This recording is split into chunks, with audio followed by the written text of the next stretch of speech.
Hello ചെമ്പനീർപ്പൂവ് പുത്തൻ promo വിശേഷങ്ങളിലേക്ക് എല്ലാ കൂട്ടുകാർക്കും സ്വാഗതം. അങ്ങനെ നമ്മുടെ ചന്ദ്രമതിയുടെ ആ ഒരു നിരാഹാര സമരം ഇതേവരെ നിർത്താറായിട്ടില്ല കേട്ടോ. അപ്പൊ നമ്മുടെ ശ്രുതിയും കൂടെ വന്ന് സംസാരിക്കുന്നുണ്ട്. ആന്റി ഇങ്ങനെ വല്ല രോഗം വരുത്തി വെച്ചാൽ എന്ത് ബുദ്ധിമുട്ടാകും എന്നൊക്കെ പറയാണ്. അപ്പൊ നമ്മുടെ ചന്ദ്രമതി പറയുന്നുണ്ട്, ഓ എന്റെ ഈ ഒരു തകർച്ചയിൽ സന്തോഷിക്കുന്ന കുറെ പേരുണ്ടല്ലോ, അവരൊക്കെ നല്ലോണം തിന്നട്ടെ എന്ന് നമ്മുടെ സച്ചിനെയും രേവതിനെയും ഒക്കെ കുളിച്ച് പറയുന്നുണ്ട്. പിന്നീട് എങ്ങനെയെങ്കിലുമൊക്കെ ഒപ്പിച്ച് നമ്മുടെ ചന്ദ്രമതി അവിടെ കഴിക്കാൻ വേണ്ടി വരുമ്പോഴത്തേക്കും നമ്മുടെ അച്ഛനും മക്കളൊക്കെ എല്ലാവരും ഇരിക്കുന്ന സമയത്ത് നമ്മുടെ ചന്ദ്രമതി വരുന്നതേ. അപ്പൊ ആ ഒരു സമയത്ത് നമ്മുടെ ചന്ദ്രമതി ഇങ്ങനെ കഴിക്കാൻ വന്നിരിക്കുമ്പോഴത്തേക്കും നമ്മുടെ അച്ഛൻ അവിടെ നിന്നും ഭയങ്കര ദേഷ്യത്തിൽ എണീറ്റ് പോകുവാണ്. അതായത് ചന്ദ്രമതി കഴിക്കുമ്പോൾ താൻ കഴിക്കില്ല എന്നുള്ള രീതിയിൽ. പിന്നീട് ഏറ്റവും ഒടുവിൽ നമുക്ക് കാണുവാൻ സാധിക്കുന്ന കാഴ്ച, ആരും ഇല്ലാത്ത സമയത്ത് നമ്മുടെ ചന്ദ്രമതി അച്ഛനും ഉണ്ട്.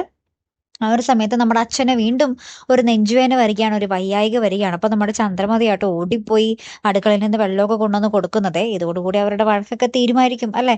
കാത്തിരുന്നേനെ കാണാം കേട്ടോ. അപ്പൊ അടുത്തൊരു വീഡിയോയുമായി വരുന്നത് വരയ്ക്കും ഗുഡ് ബൈ.